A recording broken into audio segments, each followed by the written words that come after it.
کہ پاکستانیوں کو آنے والے دنوں میں بہت سے ممالک میں ویزا فری ریجیم کی سہولت میسر ہونے والی ہے، لیکن یہ ہوگا کب؟ جب پاکستان کے اندر خارجہ پالیسی بالکل 180 ڈگری پر 100% مکمل ایگزیبیشن کے ساتھ آپ کو کنورٹ ہوتی ہوئی نظر آئے گی۔ ابھی تو پھر بھی کچھ اضطراب یا کچھ کنفیوژنز ہیں، لیکن جب مکمل طور پر آپ کو کوائٹ 180 اینگل کے اوپر آپ کو کنورٹ ہوتی ہوئی واضح طور پر نظر آ جائے گی، اس وقت پھر آپ کو مختلف ممالک کے پاکستان کے ساتھ ویزا فری ریجیم بھی ہوتے ہوئے نظر آئیں گے، یا نیو ورلڈ آرڈر کا باضابطہ طور پر اگریسو موڈ میں جب آغاز ہو جائے گا، اس وقت بھی آپ کو پاکستان کے ویزا فری ریجیم ایگزیبٹ ہوتے ہوئے نظر آئیں گے۔ اب دوسرا سوال یہ ہے، ان صاحب نے ذکر کیا کہ 4 مئی کو ٹیکسلا میں وساک 2026 ایک سیریمنی ہوئی، ایک تقریب ہوئی جس میں ویتنام کے سفیر نے بھی شرکت کی، کچھ بدھسٹ ڈیلیگیشنز نے بھی یہاں پر شرکت کی، اور ان صاحب نے یہ لکھا کہ حکومت نے اس تمام تر تقریب کو اسپریچول ٹورزم کا نام دیا، اور کہا کہ اسپریچول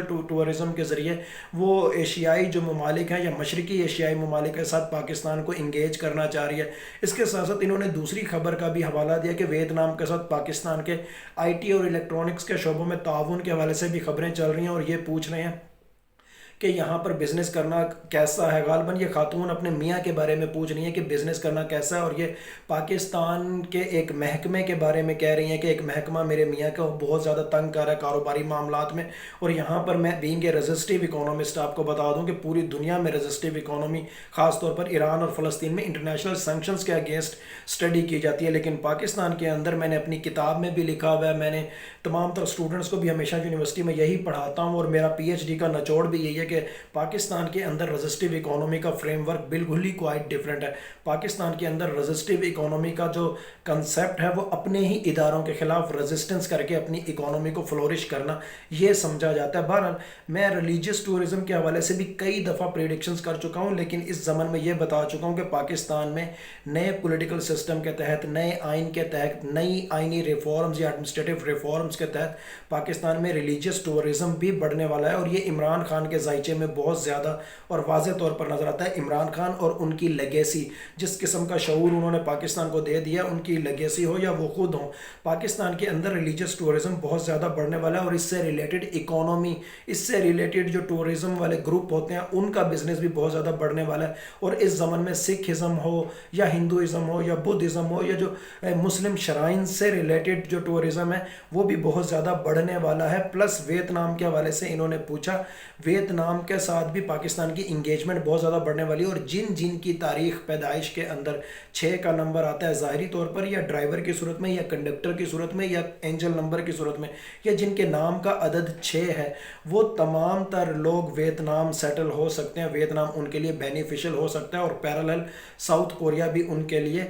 کیا کہتے ہیں بیسٹ ہو سکتا ہے۔ رہی بات رزسٹیو اکانومی کی، تو میں آپ کو یہی بتاتا ہوں ہمیشہ کہ رزسٹیو اکانومی کا حل بھی رزسٹیو اکانومی کے اندر ہی پوشیدہ ہوتا ہے، اور پاکستان کا نیا آئین جب اس حوالے سے میں پریڈکشنز کرتا ہوں، جب عمران خان کا مائنڈ ریڈ کرنے کی کوشش کرتا ہوں، جب پاکستان کے نئے نظام کے حوالے سے میں اسٹڈی کرنے کی کوشش کرتا ہوں، تو ہر زمن کے اندر مجھے رزسٹیو اکانومی کا جو فریم ورک ہے یا رزسٹیو اکنامک میکانزمز ہی پاکستان کے ذائچے میں ایگزیکیوٹ ہوتے ہوئے نظر آتے ہیں۔ اب تیسرا سوال ہے ایک صاحب کا کہ شارجہ میں ہارڈ ویئر کی دکان ہے اور وہ چاہ رہے ہیں کہ وہ کینیا یا ایتھوپیا شفٹ ہو جائیں اور اپنا یہ کاروبار وہاں پر شفٹ کر لیں۔ انہوں نے غالباً میری پریڈکشنز بھی اس حوالے سے سنی ہوئی ہیں کہ گلف سے خاص طور پر دبئی اور ابو دھابی سے اب جو آنے والے دنوں میں انویسٹمنٹ ہے، یا بحرین سے جو انویسٹمنٹ ہے فورن کمپنیوں کی، وہ کہیں نہ کہیں ادیس ابابا میں یا ممباسا میں یا نیروبی میں شفٹ ہوتی ہوئی دکھائی دے گی۔ اس کے ساتھ ساتھ انہوں نے کچھ خبروں کا حوالہ دیا جو کل کی ہی اخباروں میں چھپی تھیں کہ ایتھوپین ایئر لائن اب کراچی کے بعد لاہور میں بھی اپنی فلائٹ آپریشن کا آغاز کرنے لگی ہے۔ پلس پاکستان اور کینیا کے درمیان تجارت کا حجم 32% تک بڑھ گیا، اور پاکستان کی تمام تر برآمدات میں سے 32% اس وقت کینیا کی جانب ہے، اور یہ تو وہی عمران خان کی پالیسی ہے جو انہوں نے انگیج افریقہ پالیسی اناؤنس کی تھی شاہ محمود قریشی جب وزیر خارجہ تھے۔ اور ساتھ میں یہ صاحب اپنی رائے کا اظہار کر رہے ہیں کہ اگر عمران خان والی خارجہ پالیسی کا اظہار ہو رہا ہے تو اس کا مطلب ہے کہ خان صاحب آئے کہ آئے، اور یہی بات میں اپنے ولاگز میں پچھلے سال اکتوبر سے مسلسل کر چکا ہوں کہ موجودہ خارجہ پالیسی بالکل عمران خان والی ہے۔ کہیں نہ کہیں اس خارجہ پالیسی کے اندر ان کی الیکس لیک بھی نظر آتی ہے، کہیں نہ کہیں تھاٹ انسٹالیشن پروسیس بھی نظر آتا ہے، کہیں نہ نہ کہیں ایسا بھی نظر آتا ہے کہ جو لوگ عمران خان کے ساتھ پیغام رسانی کا کام کر رہے ہیں یا ادھر کی بات ادھر ادھر کی بات ادھر، وہ بھی بہت حیران ہوتے ہیں کہ عمران خان کو حالات کا تدارک کیسے ہے، جبکہ ان کے اخبار یا ان کا میڈیا تک رسائی ان کی بند ہے، اور وہ اتنے اپ ٹو ڈیٹ کیسے ہیں۔ پھر سلمان صفدر کے ساتھ جب عمران خان کی ملاقات ہوئی، عمران خان نے لیاقت باغ کا جلسہ کینسل کیا، اس سے پہلے بھی عمران خان نے ایک فقرہ بولا کہ Pakistan is playing a vital role. اس فقرے کے اندر بھی بہت کچھ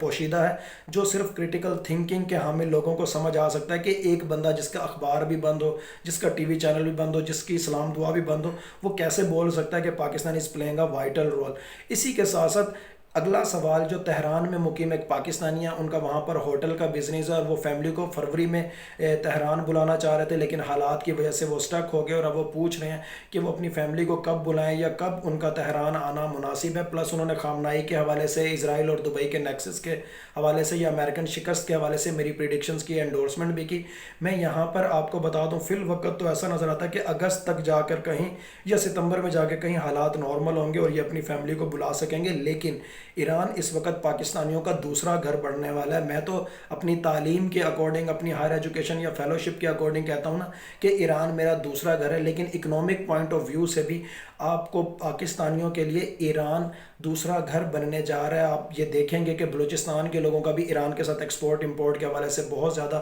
تعلق ہوگا۔ پنجاب کے اندر سرائکی بیلٹ، ہند کو بیلٹ، یا پھر گلگت بلتستان، یا پھر خیبر پختونخوا، یا پھر آزاد کشمیر، یہ سارے کا سارا پاکستان آپ کو آنے والے دنوں میں ایران کو ایکسپورٹ امپورٹ کے حوالے سے اپنا دوسرا گھر سمجھتا ہوا دکھائی دے گا۔ اس کے ساتھ ساتھ پاکستان، افغانستان اور ایران کے ٹرائی بارڈر لینڈ پر جب جوائنٹ ایڈمنسٹریٹو مارکیٹ بننی ہے، جو کہ عمران خان کے ذائچے میں واضح طور پر نظر آتی ہے، تب بھی ان دونوں ممالک کی یا تینوں ممالک کی اکانومی آپ کو ایک ہوتی ہوئی دکھائی دے گی۔ پھر اس سے اگلا سوال نارووال سے ایک پروفیسر ہیں، انہوں نے پوچھا کہ دوسرا آپریشن بنیاد المرصوص کب ہوگا، اور ان کے اسٹوڈنٹس نے ان کو بتایا کہ انڈیا نے بارڈر پر سرخ جھنڈے بھی لہرا دیے، جس کی وجہ سے ان کے اسٹوڈنٹس میں اور ان کے اندر بھی اضطراب پایا جا رہا ہے، اور وہ پوچھنا چاہ رہی ہیں کہ اگر خدا نخواستہ پاکستان اور انڈیا کی جنگ ہوتی ہے تو نقصان کہاں کہاں ہو سکتا ہے، لیکن ساتھ میں وہ ایک پاکستانی کی حیثیت سے، ایک سچے پاکستانی کی حیثیت سے ایک امید بھی جتلا رہی ہیں کہ ہم بنیان المرصوص ہیں اور ہم بنیان المرصوص رہیں گے، یعنی سیسا پلائی ہوئی دیوار ہیں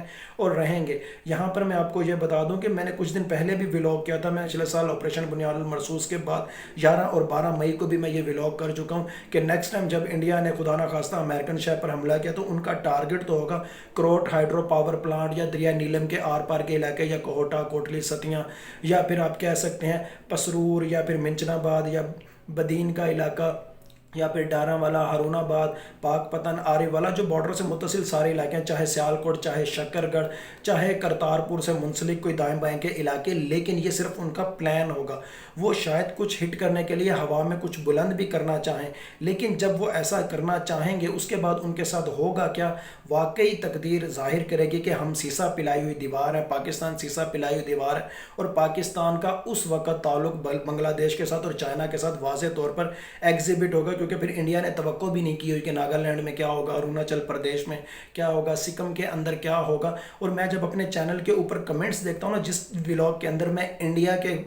مطابق انڈیا کے حوالے سے جب میں پریڈکشنز کرتا ہوں تو اس پہ انڈین کتنے ہی لوگوں کے کمنٹ آ رہے ہوتے ہیں جنہوں نے بظاہر پی ٹی آئی کے جھنڈے لگائے ہوئے ہوتے ہیں، لیکن ان کا انٹرنیٹ سروس پرووائڈر دیکھا جائے تو کہیں نہ کہیں وہ انڈیا کے حوالے سے لنک ہوتا ہوا نظر آ رہا ہوتا ہے، وہاں کی لوکیشن شو ہو رہی ہوتی ہیں، اور بظاہر وہ اپنے آپ کو پی ٹی آئی سے ریلیٹ کر رہتے ہیں۔ اس کا مطلب ہے انڈیا کہیں نہ کہیں ہمارے جو ولاگرز ہیں، یا ایٹ لیسٹ میں یا دیگر پولیٹیکل اکانومسٹ، ان کے ولاگز کے اوپر نظر بھی رکھتا ہے، اور تمام تر ان کی جو پریڈکشنز ہیں یا ان کے جو انالیسز ہیں ان کے حوالے سے اپنی ورکنگ بھی کرتا ہے، لیکن انہوں نے ایسے آئی ڈی بنائے ہوئے ہیں جو پاکستان کے اندر سیاسی طور پر تفریق پیدا کرنے کی کوشش ظاہر کرتے ہیں، یا پھر پاکستان کو یا پاکستانی عوام کو اپنے اداروں کے خلاف کرنے کی کوشش ظاہر کرتے ہیں۔ پاکستان تحریک انصاف کو بھی اور پاکستانی عوام کو بھی اس حوالے سے بہت زیادہ آگاہ ہونا چاہیے، کیونکہ ملک ہے تو ہم ہیں، ہم ہے تو ملک ہے۔ اس زمن میں دشمن کی سازشوں سے بہت زیادہ کیا کہتے ہیں اویئرنیس ہمارے اندر پیدا ہونی چاہیے کہ دشمن کیا کر رہا ہے۔ میرے اپنے چینل کے اوپر بھی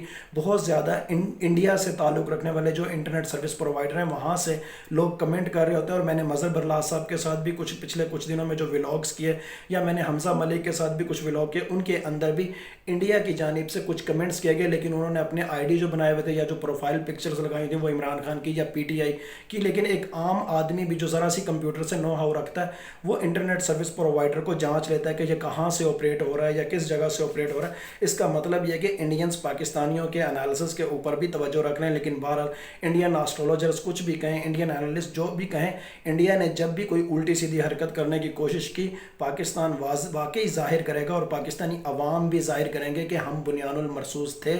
ہیں اور رہیں گے۔ یہ جو کچھ آپ کو بتایا، نیومرولوجی کے اکارڈنگ بتایا، ٹائم اینڈ اسپیس تھیوری کے اکارڈنگ بتایا، اکنامک سائیکالوجی کے اکارڈنگ بتایا، اللہ تعالیٰ چاہیں تو یہ سب کچھ ہو، اللہ تعالیٰ چاہیں تو کچھ بھی نہ ہو، اللہ تعالیٰ چاہیں تو کچھ ہو اور کچھ نہ ہو۔ بلا شبہ غیب کا علم صرف اور صرف اللہ تعالیٰ کی ذات کو ہے، اور ہر حال میں Pakistan first. Thank you so much.